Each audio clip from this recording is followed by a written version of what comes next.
The cameras flashed. The crowd froze. And just like that, Hollywood and the sports world had a massive new obsession. I mean, imagine a billionaire boss dictating your bedroom habits. Well, Jordyn Woods is furious at the Knicks owner, and it honestly might have changed sports history. Welcome to Starscope Report. Join us as we uncover Hollywood drama, music industry shakeups, and viral influencer scandals. From red carpet surprises to social media controversies, we dive deep into the stories behind the fame. And today's deep dive is just wild. We're looking at this bizarre intersection of an eccentric billionaire, an angry influencer fiancé, and a 53-year sports curse. Right. We've got a fascinating stack of sources to go through, everything from hard-hitting sports journalism to deep retrospectives in The Guardian and, plenty of pop culture dispatches. Exactly. Our mission today is to unpack the crazy intersecting narratives of the New York Knicks' historic 2026 NBA championship. And we're not just looking at the box scores here. No, definitely not.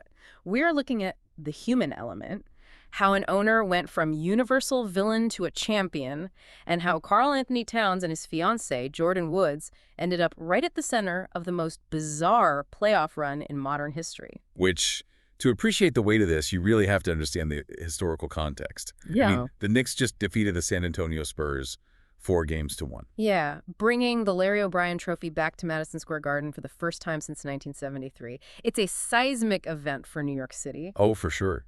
You have multiple generations of fans who have literally lived and died waiting for this specific outcome.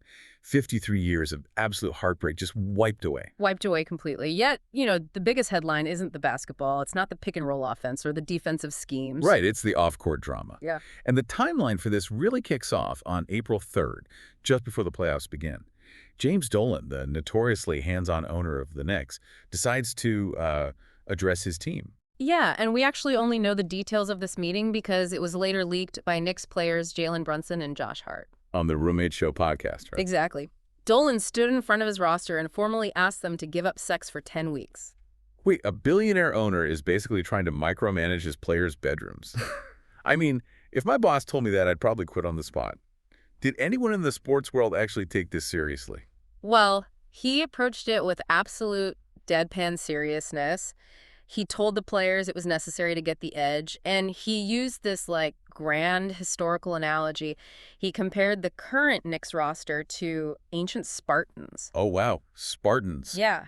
His argument was that the Spartans willingly denied themselves baseline human comforts to achieve ultimate military victory. That is just, I can't even imagine the awkwardness in that locker room. But the most astounding part was his directive on how to handle their partners. He told the players to go home, talk to their wives, but specifically instructed them not to mention that this was his idea. Wait, really? Yes.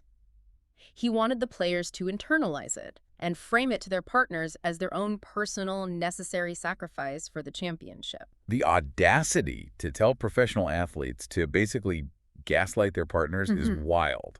And obviously, professional athletes aren't a monolith. You have to imagine the pushback was immediate. Oh, the reactions span the entire spectrum. Mikal Bridges seemed to find the absurdity in it, calling Dolan a savage on a live stream. Wait, just kind of laughing it off. Yeah, but the media response was explosive. Shannon Sharpe absolutely lost it on his Nightcap podcast. Oh, I saw that clip. He started yelling about how he couldn't last a few hours, much less 10 weeks. He famously said that even if he wasn't hungry, if you set the table, he was going to eat a bellyful. That is such a hilarious visual. But it also brings us to the core of the drama. The headline we started with. Because Karl-Anthony Towns, KAT, decided he was not going to play Dolan's game of secrecy. No, not at all. He went home and told his fiancée exactly where this ridiculous mandate came from. We got confirmation that's directly from KT himself, right? We did. During the championship media tour, he went on the Howard Stern show. Stern immediately pressed him on whether he followed the billionaire's celibacy advice. And KT just laughed it off. Yeah, he proudly stated he was a very happily engaged man and confessed that he told Jordyn Woods everything. His exact phrasing regarding her reaction was that she didn't like to hear that one. Which sparked this massive Jordyn Woods' furious narrative across every gossip blog and sports page out there. But, reading through the sources, framing her as just an angry influencer totally misses the emotional core of the relationship. It really does. To understand why a billionaire meddling in their private life hits such a nerve, you have to look at the foundation they built. They didn't just start dating a few months ago. Right. They actually transitioned from being longtime friends to a romantic couple back in May 2020 during the most isolating days of the COVID lockdown. And the catalyst for that transition was a profound shared grief. It's a devastating backstory, honestly. Katie lost his mother to COVID very early in the pandemic in April 2020. Yeah, and Jordyn had already navigated the traumatic loss of her own father a few years prior, so they bonded over a very specific, acute type of tragedy. KT has spoken very candidly about how the darkness of that period was just overwhelming. He credits Jordyn's support as the only way he survived it mentally and emotionally. They have been each other's anchor through the absolute worst moments of their lives. And then, fast forward to Christmas Day 2025, just months before this playoff run, and they get engaged at the Overstory Cocktail Bar in New York City. Right, so you have a couple whose entire foundation is built on deep mutual support. They are newly engaged on top of the world. And then the team owner swoops in and demands they act like celibate soldiers for 2.5 months. It's no wonder she was furious. But wait till you hear how her anger turned into a literal courtside weapon, because Dolan tried to exert ultimate control over his players' lives, but ultimately, the team found their sense of control in Jordyn Woods. Or, more specifically, a piece of her wardrobe. And hey, if you're loving these Hollywood twists, make sure you're subscribed, because we've got even crazier stories ahead in this deep dive. Absolutely, because this is where we shift from bizarre owner mandates to the fascinating mechanics of sports psychology. Let's talk about the bag. Right, the bag. Jordyn started carrying a sample version of the Tux Clutch Mini from her own fashion line, Woods by Jordyn. Which she first debuted in a Get Ready With Me TikTok video Yeah. just before Game 1 of the Eastern Conference semifinals against the Cavs. And from that moment forward, whenever she was sitting courtside with that specific mini clutch, the New York Knicks did not lose a single basketball game. They were entirely undefeated. The bag became a cultural phenomenon. The fans were tracking it. The broadcast cameras were zooming in on it. It's literally like a magical talisman in a fantasy movie. It really is. The heroes lose the amulet. They get crushed. They find the amulet. They pull off a miraculous victory. But honestly, isn't it wild how highly trained professional athletes end up relying on the magic of a $125 mini clutch? It sounds like magic, but there is an actual neurological mechanism at play here. In the field of sports psychology, we talk about the locus of control. Like Wade Boggs eating chicken before every game. Exactly like that. Oh. Or Rafael Nadal obsessively lining up his water bottles. When human beings are placed in high-stakes, hyper-stressful environments like trying to win a championship for a city starved for 50 years, the pressure is crushing. Right. The brain naturally seeks out patterns to reduce anxiety. Exactly. By latching onto an external object, like Jordyn's handbag, the players and the fans subconsciously offload some of that pressure. The bag becomes a psychological anchor. It creates a sense of predictability in an otherwise chaotic environment. Which works beautifully right up until the chaotic environment breaks the pattern. And that brings us to Game 3 of the NBA Finals against the Spurs. The environment changed drastically because former President Donald Trump attended Game 3 at Madison Square Garden. Right. And as a standard security protocol, whenever a former president is in attendance, the Secret Service takes over the venue's operations. Which is an entirely standard, factual security measure. I mean, the Secret Service doesn't care about sports superstitions. They care about maintaining a secure perimeter. Exactly. So they implemented a highly stringent, zero exceptions, no bag policy for everyone entering the building. So nobody gets a bag inside. Nobody. Which meant the Tux Clutch Mini was barred from the arena. Jordyn Woods had to leave it behind. The psychological anchor was suddenly removed from the equation. And the Knicks lost Game 3. Just like that. The routine was broken, the anchor was gone, and the undefeated streak snapped immediately. It is just staggering how much the human brain relies on these crutches. I mean, you have some of the most highly optimized athletes on the planet, guys with millions of dollars invested in their physical training. Dietitians, analytics departments. Yeah. And their collective momentum gets derailed because an influencer's purse wasn't sitting in the front row. It perfectly illustrates how fragile psychological momentum is. But the flip side of that fragility is how powerfully that momentum can surge when the routine is restored. Because in Game 4, the VIP security protocols were lifted and the bag returned. And Game 4 gave us one of the most insane comebacks in basketball history.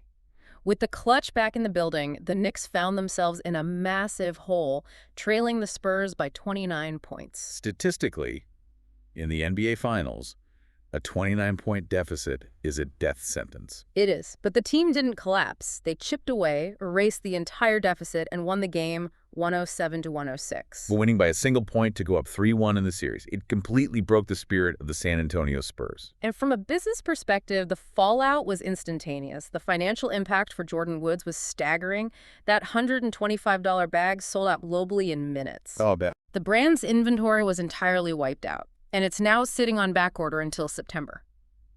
Woods by Jordyn had to release a public statement thanking fans and begging for patience. Talk about a masterclass in accidental viral marketing. Yeah. And that's not even the wildest part of this story.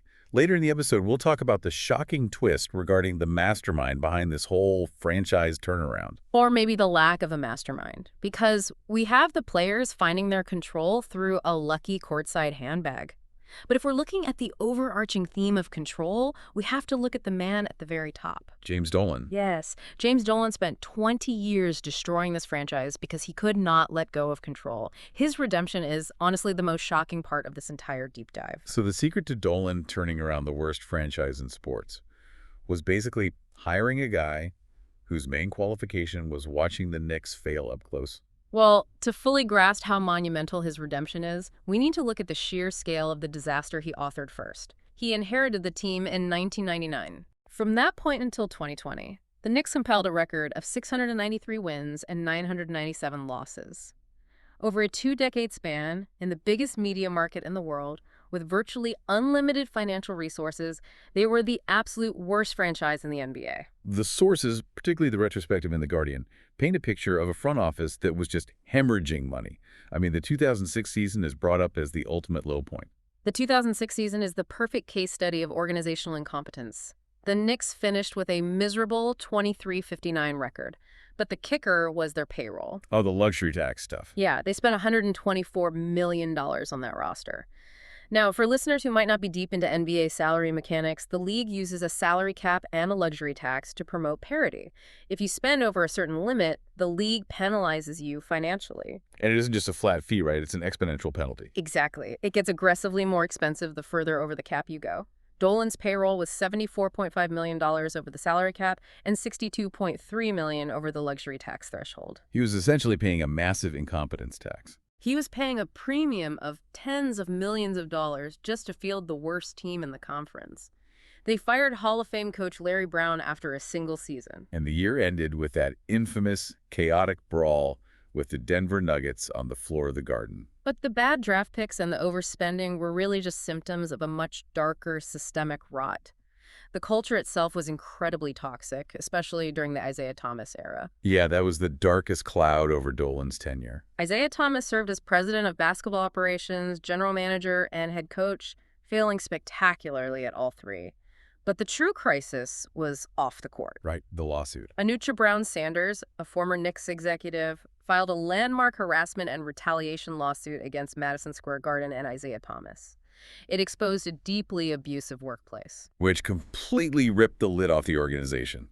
A jury ultimately found MSG and Dolan liable for retaliation, ordering them to pay her $11.6 million. It cemented Dolan's reputation as a petulant, toxic leader. This is a man who is known for using facial recognition technology to ban opposing lawyers from his venues. And throwing out fans who yelled at him.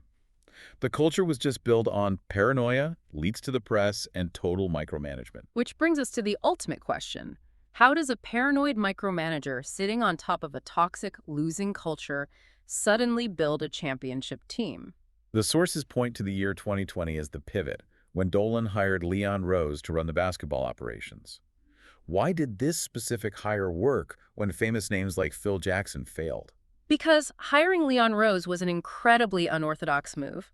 Rose was not an established general manager. He was a powerhouse agent at CAA, the Creative Artists Agency. Let's unpack why that is so strange. I mean, the dynamic of an agent becoming a team president means he's literally switching sides at the negotiating table. Exactly. Before this, his entire job was to exploit teams like the Knicks to get maximum money for his clients. He literally represented Andrea Bargnani, who was widely considered one of the worst, most overpaid Knicks busts of the modern era. Right.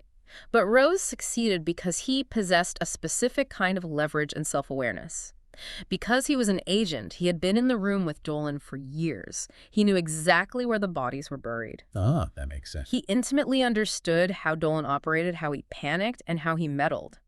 So when Rose took the job, his strategy was silence. He operated quietly, He completely cut off the leaks to the press. which starved the toxic MSG media machine of the drama it usually fed on.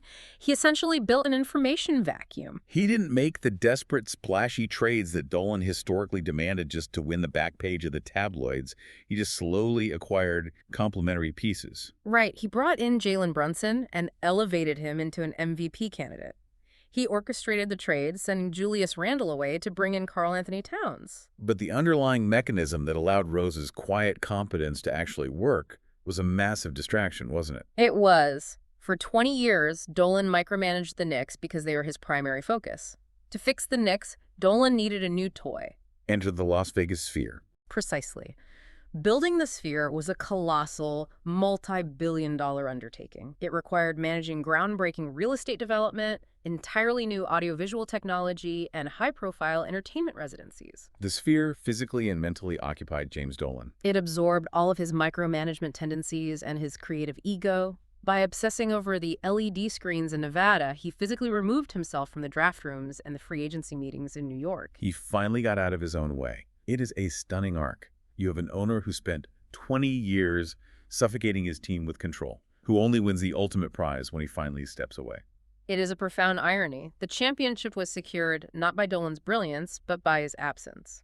So if we zoom out and look at this entire 53-year saga, you have this beautiful, chaotic intersection of human psychology. You have a billionaire trying to engineer a Spartan mindset by banning sex. You have an influencer whose handbag became a psychological shield for an entire city. And an owner who had to build a glowing orb in the desert just to stop sabotaging his own basketball team. It strips away the illusion that professional sports are purely about analytics and physical optimization, doesn't it? It does. At its core, a franchise is a collection of human beings trying to manage their own anxieties. And that actually leaves you with a really fascinating thought to walk away with today. I mean, we spend so much time analyzing the physical aspects of sports. We've spent the last decade obsessed with the Moneyball era, right? Oh, absolutely. Everything is driven by algorithms, shot charts, biometric data, and perfectly optimized spreadsheets. Teams spend tens of millions of dollars trying to solve the game mathematically. But if a billion-dollar enterprise and a championship title can ultimately be swayed by a $125 handbag And an unpredictable global pandemic bringing a couple together. and a billionaire side project in Las Vegas. Does that mean we are finally hitting the limits of analytics?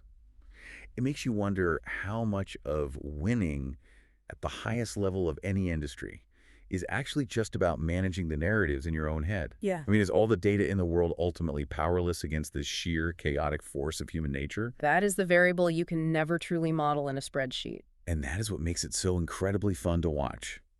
Stay tuned and hit that subscribe button so you don't miss what's coming next. Bye. You've been listening to Starscope Report, where we uncover the stories shaping Hollywood, music, and pop culture. Thanks for tuning into this deep dive, and don't forget to subscribe for more stories that keep the stars shining.